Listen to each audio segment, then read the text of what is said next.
You understand, Carlos? Michael Jack. Michael Jack. So how long have you been in Thailand?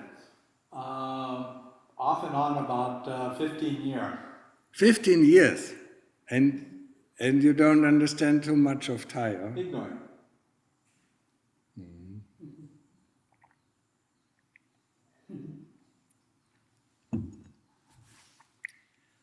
Well, you better learn Thai. It's the same for them. You're in Thailand, you have to learn Thai, yeah? Huh? There's a saying, when in Rome, do like the Romans, yeah? So when in Thailand, do like the Thais, yeah? I mean, it's behave like the Thais, yeah? I mean, learn that kind of respect, learn that kind of gratitude, learn that kind of generosity. I mean, where do you see this kind of generosity? Huh? Where do you see this kind of respect? Yeah? Younger people have still for their parents, yeah? And people look after their parents. Huh? Where do you see this gratitude in the West? This is something that is very important for us to learn, to live, and to experience. Yeah, because when we have a monastery in the West, I mean, this is missing. I mean, we come with our Western attitude. Yes, I'm intelligent. I understand. Who are you? To tell me what to do. And so on. Yeah. So being in Thailand is learning this through the experience, through living here, is learning the experience, of, I mean, how do Thai people interact with each other, yeah? I mean, the older, the younger, and the older, and also, the people who come to the monastery, I mean, think about in the West, do people, every day they come and bring us food? Or they stand outside of their house, to give us food? Huh? Where do you see that? Yeah? Because everybody in the West, everybody thinks about himself. He is the most important person. Yeah? And in Thailand, we can learn, that other people, to give some respect to other people, yeah, and to give, and to give food or to give dana, to other people, yeah. And actually, it makes us happy, yeah. Giving makes us happy. There are three, we know that, from the few occasions we have in the West, yeah? Christmas. So we think about giving a present to our wife or to our children or to our friends, and we already feel happy, yeah? When we give the present, yeah? We also feel happy. And when we get back, the present, another present from somebody else, we also feel happy, huh? I mean, there are 3 times just in one deed, there are 3 times happiness implied in this. But we don't think about this because we constantly want, yeah? But it's the same thing with hate, When we don't like somebody, just the thought about this person, makes us feel hatred, yeah? And then seeing this person, makes us feel, and saying something to this person, makes us even more, feel unwell, yeah? And when somebody, puts his hate onto us, we feel really, yeah, unwell, yeah?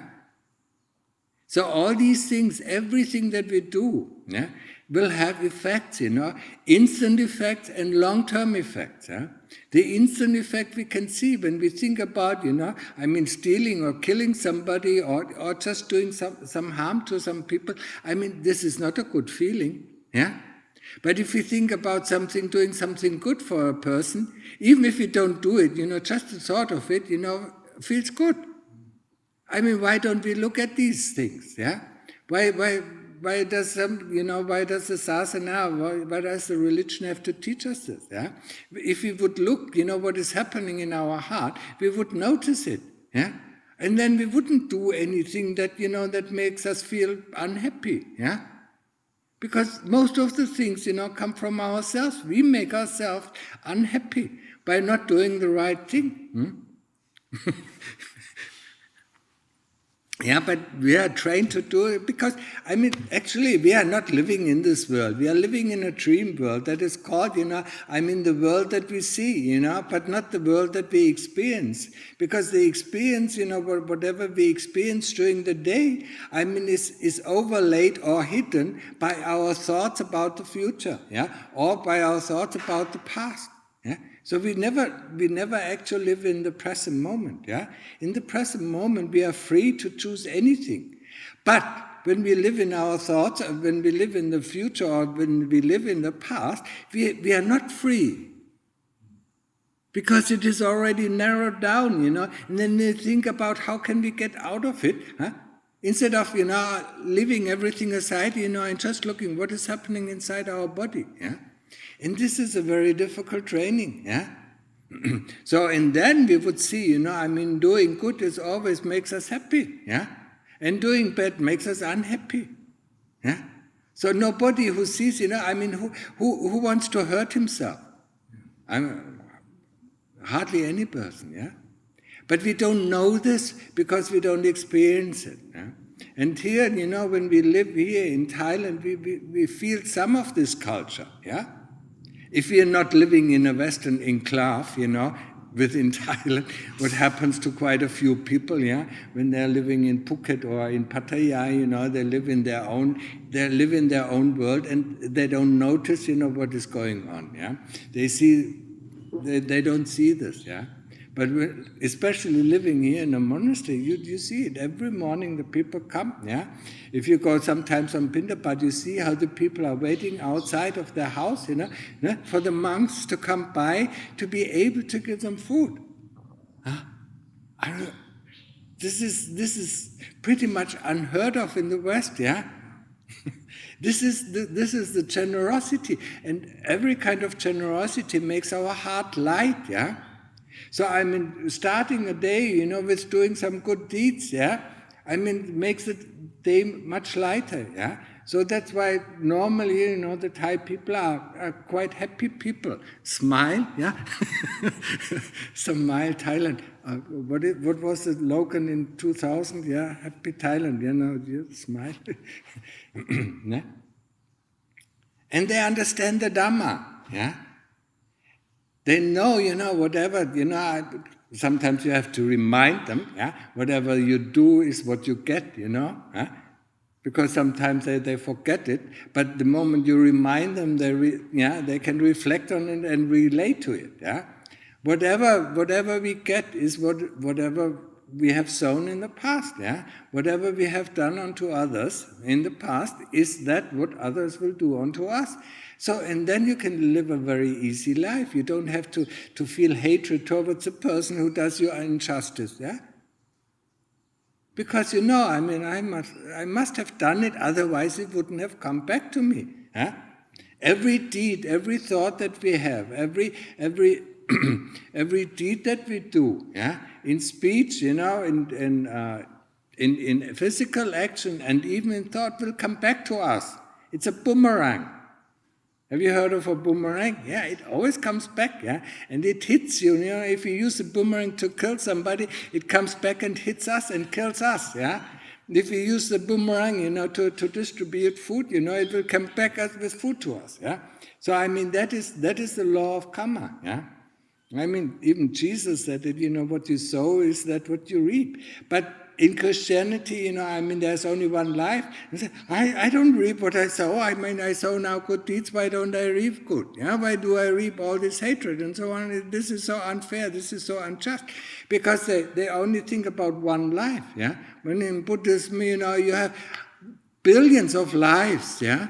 So whatever you did in your previous lives, will come back into this life, or part of it will come back into this life. Yeah? So you will know, whatever happens to me, I have done, yeah, be it good or be it bad. But this is an understanding. You hardly can teach in the West. Huh? Oh, this injustice. Yeah, there is no injustice. Huh? And that is very difficult for us to accept, yeah? We think, the situation is unjust, or the people are unjust, or the people, they don't like us, and so on and so on. Yeah? But it all comes from within us. Yeah? And if we look at our previous lives, we know we haven't been good people. Or sometimes we have been good people. Yeah? For instance, people being born in Thailand, they have been very respectful, very generous towards the Dhamma, and that's why they are born in Thailand. Yeah? But what they do now with this, is another question. Yeah. Maybe next time they are not, because they are not interested, what I say quite often, yeah. Some of the Thais are not interested in Dhamma at all. They are only interested what happens outside, look at the West, they have so much money, so much wealth, and so I want this, yeah. In the next life, they will not be born with the Dhamma, yeah. It is the same thing, everything, turns around. Just like the Lord Buddha said, we are born, we die. We are born, we die. So people, who are very generous in this life, they might become very extremely wealthy. Yeah? And then look at the extremely wealthy people, they become stingy. They don't give anymore. And what happens then? The next life they are born as poor people. So everything changes, People who are very loving, very kindful, they turn around, because everything is changing, anicca, yeah? Everything is impermanent. Yeah? There is nothing, the generosity that we develop is not permanent. Yeah? Because there are some situations where we suddenly, gain this wealth and gain this power that comes with the wealth, and then we get corrupted by the kilesas, use it, against us. Yeah? Instead of, prolonging it again and again and again. Yeah? So everything can change. Yeah? Doesn't have to change, but it will change. Yeah? like in German, we say, the oppressed of today is the oppressor of tomorrow. It's a German saying, where does it come from? Yeah? It comes from Dhamma. It comes from deeper understanding, that whatever we do, will come back to us, or we will change, yeah? Because when we are oppressed people, we gather so much hate, so then in the next time we are in the situation, where people are under us and then we oppress them, yeah? Saying, what goes around comes around. Yeah. Yes, that is the same thing. Don't do unto others what you don't want others to do unto you. For whatever happens to you, yeah? What goes around comes around, yeah? One of the things that I think is most impressive in the Thai culture is the krenjai, which is a teaching, for the whole family. Yeah. I will withstand so that you can do. It just builds good karma, of course, in the long run. Bun kun, haikiat, many different aspects of the culture are all built on respect and generosity. Yes, and on Dhamma, yeah, on the understanding of the Dhamma. Maybe it is not. Maybe this understanding of the Dhamma, is not conscious, yeah, but it is, it is through hereditary, through the education, of the families, how they interact, yeah. But it's also, this is changing, yeah. When you look, for instance, at Isan, yeah, at the region of Isan, and you look at Bangkok, very different, yeah. People there are not as respectful, not as respectful as the people in Isan or Chiang Mai, yeah. These are the two regions, Isan and Chiang Mai are the two regions, where the Dhamma really, where it really spreads and where people live the Dhamma, yeah. But, in the big cities, Luang Pu Man said, that's where the darkness, reigns, yeah. People don't see, they don't live, they live in these chicken cages, yeah. Everybody's separated from the other. Here they live in the open, yeah. So they interact with the people. Yes, we could learn a lot of things, yeah. But mostly here, in the Isan or Chiang Mai, in the rural areas, yeah. Or if in the small cities, even in the small cities, this is okay, yeah. But the bigger the city, the more the evil starts to grow, yeah. Don't see what other people are doing. Yeah. So it is important for us to train this understanding, and these three things that I was talking about, generosity, respect, gratitude, are actually prerequisites that we can practice, wholesomely, that we get results. Huh? Without these, think about, when we think about the path that leads to the end of dukkha, sila, samadhi, panya. Yeah? Once you enter the stream, you are always born as either a human being or as a deva. But in order to go to the deva realm, you have to be really generous. Yeah? You have to be very respectful, and you have to have gratitude. There are stories about some of the arahants at the time of the Lord Buddha who remember a good deed, where a lay person, gave them some food. They always remember that, and they always feel grateful for these people, to share, their hard work, with us, And where is that? Whenever we get something, in the West, of course, understood, it's my right, This has, this law, it is my right. My parents have to look after me. It's not their right. It's not my right.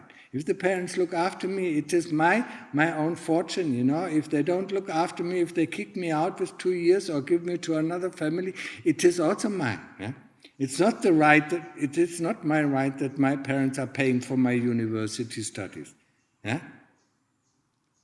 But we think like this, Normally in the West, So this kind of gratitude, it is difficult, And the generosity is difficult, And when we think about the practice of samadhi, giving up, investigation, when we think about this strong ego that we have, or the attachment to our views and opinions, we have to let go of them, if we cannot let go of material things that are easier to let go of than our views and opinions, this is a pre-training actually.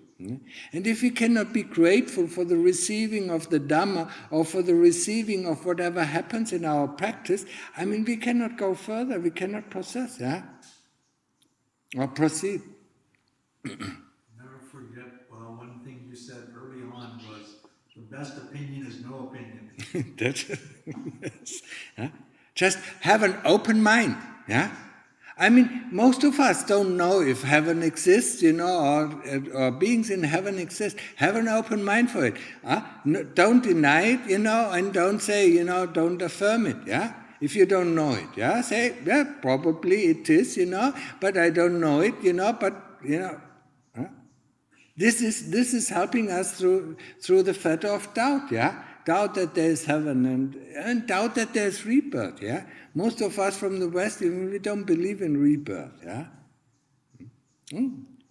I always, when I was a Christian, I always asked, why is this person born in the ghetto of New York, and why am I born here in a very good family, that is very supportive, if God, if there is a God, He sends one to the dungeon and one to the palace, that doesn't make sense, But if we understand kamma and if we understand rebirth, everything makes sense, So the important thing, the prerequisites, for us, and we have to train that, Also as monks, to be generous, To be respectful towards the Dhamma, and to be grateful that what is given to us from the laity or from our teacher, And that's not easy. If we like it, yes, we accept it easily. If we don't like it, we don't accept it. That is not gratitude. A father, a father who sees the child playing, with his ball, and he sees the truck coming, and he sees the child, running after the ball, He grabs the child, and the child, whines, and is angry. Why do you stop playing? Because it doesn't see the danger. Because it's still a child, yeah? So it is angry at the father that it, stops him playing, yeah? And so is it with us, when we have a teacher who knows the dangers that are lurking behind, and he stops us from doing it, and we don't understand it, so we get angry. Huh? I remember you said this about loving kindness. Loving kindness is not always sweet. Yeah, It doesn't feel sweet sometimes, but it's really the loving for you. Yes, I mean, it is caring for other people and knowing, knowing what is helpful and what is not helpful, yeah. But the people, yeah, I mean, what we think of loving kindness is, he has to give me everything that I want. That's not loving kindness, huh? I mean, we even say, a friend, a good friend is somebody who tells, when you do wrong things. Yeah? Yeah? When you go off the border or go off the limits, then that is a good friend who tells you. Yeah? And that is actually a kalyana mitta, in the spiritual sense. It's a good spiritual friend when he tells us, we go off, yeah? But of course we don't like it because we like to go off, yeah? Or our kilesas like to go off. So this is very important, and it only slowly creeps in, yeah. I mean, the longer we stay, the longer we stay in the culture, or the Buddhist culture here in Thailand, the more it seeps in, the more we understand. In the beginning, we might not understand this, we might not understand that, and we have our doubts about this, we have our doubts about that, but it's the same with Dhamma. But sooner or later, the more it seeps in, the more we understand. And that is the same thing with Dhamma. Yeah? In the beginning, we don't understand. Why did he say this? Why did he say that? Why should we do like this? Why should we do like this? Yeah? I mean, that is the Western mind. It's not. Yeah? It's not so much the Thai mind, but it's yeah. But there's a reason for it. Yeah, I mean, just go ahead and do it. Yeah, why do I have to sit, for 2 or 3 hours, in samadhi? It's boring. Yeah, it doesn't give you. We expect the instant results. Yeah, there are no instant results. Yeah, I mean, sitting in samadhi, training with the Buddha, or training with the breath, anapanasati, or with the Buddha. Yeah, I mean, we don't get instant results. Yeah, we have to be patient. Yeah. It's just like when we go to university, on the second day they don't give us our degree. Yeah? We have to wait for 4 or 5 years, and pass the exam. If you don't pass it, we have to redo it. Yeah? And that is the same thing with the training the mind. Yeah? And training the mind is much more difficult. Huh? I mean, learning something, getting some books, understanding something is much easier than learning the language of the heart. Yeah? Because when we want to learn the language of the heart, yeah, we have to get all the noise out that is there. The noise of thoughts and the noise of memories. Yeah? They're constantly there. They make such a loud noise. Yeah? When this noise is gone, yeah, when there are no more thoughts and there are no more memories coming up, then we start seeing, this very soft voice, it's not a voice, the soft knowingness, that just knows things, that doesn't tell us anything. That doesn't tell us, you have to go and practice. But there is some knowingness, yeah? There's some knowingness in it, it just knows, yeah? It knows that there's a thought coming up, or there's an intention to think. It knows that there's the feeling coming up, or things like that, yeah. But it doesn't go out to these things, yeah. It just knows, yeah. It's just like we observe, I mean, the best thing for us to understand what this knowing is observing the animals here in the monastery without thinking. I mean, we cannot direct where the animals go, but we can observe what they are doing, yeah. And through this observing, we understand. I mean, how did all the science come up? Through thinking? Huh? No, through observing. Yeah? Observing, and seeing something, and then making an experiment, to see further, and then making another experiment to see and understand further. It's through observing. And that's exactly, what we have to do in our practice. We have to observe what the mind is doing. But in order to be able to observe it, we have to stop thinking. Huh? It's like, it's like this physicist, sets an experiment, doesn't know how long it takes, sets up the experiments, halfway, he gets thirsty, wants his coffee, or wants his cake, he turns around and then he has to start the experiment again. Because in that moment, where he turns around, something happens that he doesn't understand, And in the end, he just can conclude, maybe this, maybe that, And that is maybe, it's not knowing, So he has to do the experiment again. And that is the same thing for us, We have to observe, for instance, Dukkha Vedana, the painful feeling, we have to observe it. And then we have to observe it again. We have to observe it and also ask the right questions, about, what is going on? Where exactly is it, How can it disappear when I get up? Why does it disappear? Okay, let's observe it again, and observe it again. And we have to do it maybe 100,000 times, or maybe we have only to do it 10,000 times, or maybe only 1,000 times. We have to observe it until we understand what is going on. And our mind doesn't let us, because, after observing for 3 times, yes, I know it. I know it, it's not knowing. That is the problem of the Western language, it only knows one no. We know with the brain, but we don't know with the heart. It hasn't sunk into the heart. So we have to observe it until the heart says, yes, I understood. And then it's gone. Once the heart understands, it lets go of it. Once the heart sees that it does something wrong, that it's something unwholesome, just like in the beginning where I said, once the heart sees, by being generous, it will reap results, instant results, of happiness or good feelings, It will want to do it again.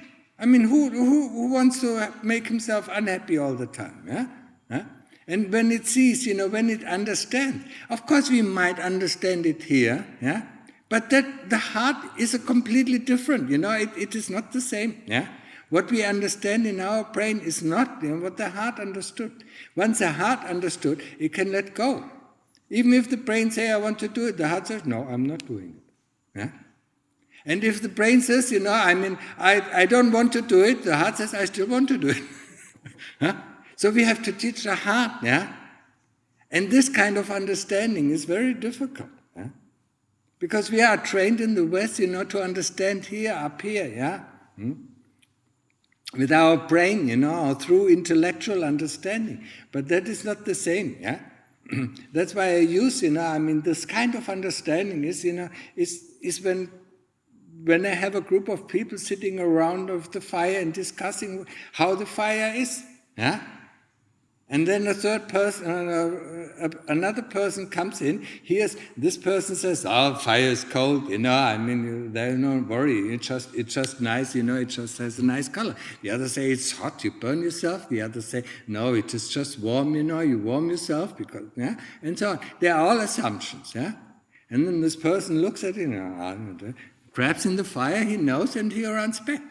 He never has to, he doesn't have to think about it, what the fire is, It's just like, a little child, goes on the stove, and touches the stove. It will never do it again, Because it burns itself. You don't have to teach it, If you teach it, it doesn't know, It doesn't know the danger. It has to experience it, Once it experiences, the heart is experienced. In Thai it is lakchai, Once the heart is experienced, it won't do it again. We used a phrase in my work before. We talk about the difference between respond and react. And react is you're going to touch the stove. Respond is, I think this is going to be hot, so maybe I get something else to touch the stove.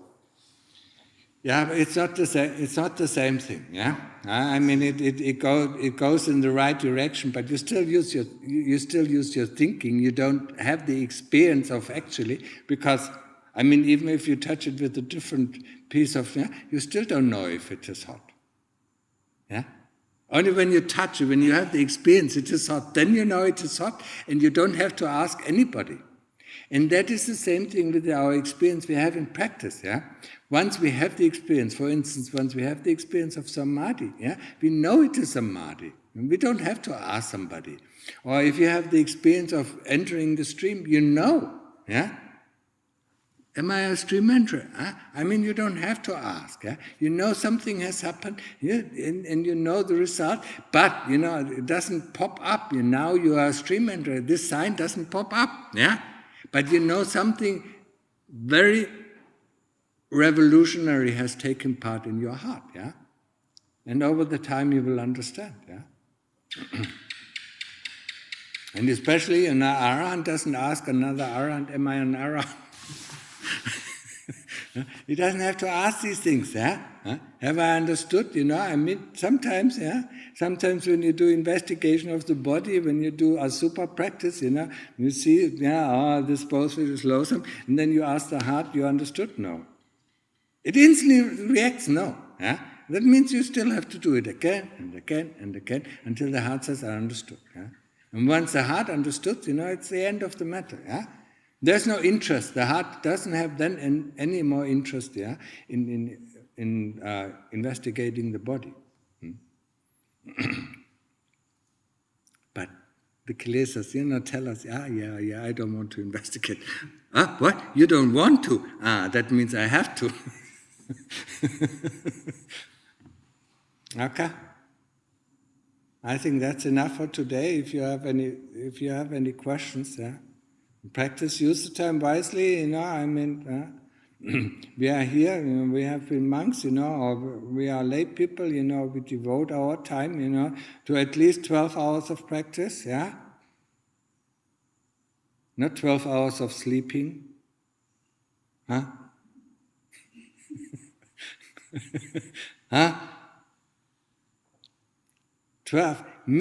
12 hours of practice. Walking Trongkom, Nang Samadhi, don't Trongkom. Walking practice, and sitting practice, and walking practice, and sitting practice. And then, when you do every day 12 hours, certain things, I mean, it will take time, certain things will develop. They will develop so slowly that we can't see the result.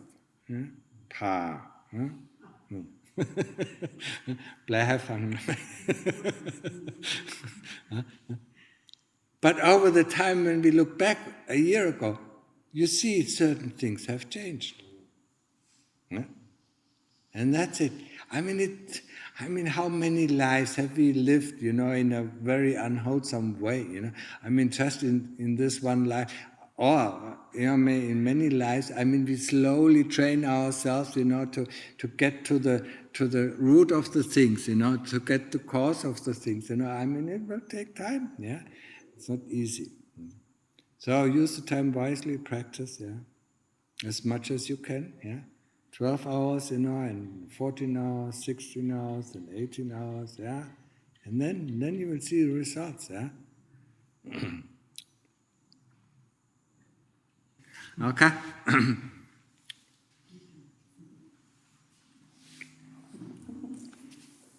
แปลให้ฟัง เขาก็อยากที่จะว่าค่ะไม่หรอกแต่งนะไม่ต้องฟังใช่ไม่ต้องคิดมากไม่ต้องฟังกิเลสด้วยกิเลสบอกโอ้ยมันไม่ไหวมันไม่มีผลนะไม่เห็นผลอะไรมันฟังกิเลสนะน่าเชื่อหลวงพ่อบางทีก็น้อยก็คิดว่าที่พักหนังสือก็มีความรู้สึกอย่างนี้ใช่นอนหลับสบาย